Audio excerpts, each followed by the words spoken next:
So may nagtatanong, ano to yung router trimmer na gamit ko dito sa video na to? Boss, anong gamit nyo na router? What brand at maayos na matibay? Ito yan, idol.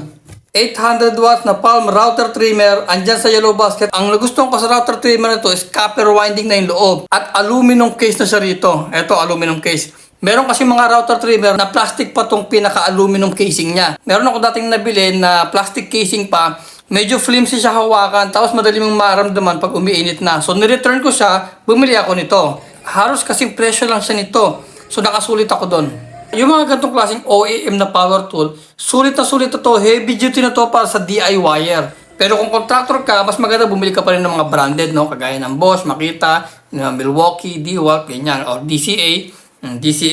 Pero kung nagdi-DIY ka lang, may mga occasional project ka, yung mga ganito, heavy duty na yung mga ganito para sa mga ganong klaseng project. Marami na ako nagawa dito. Itong table ko sa likod, yung gaming table ko na yan.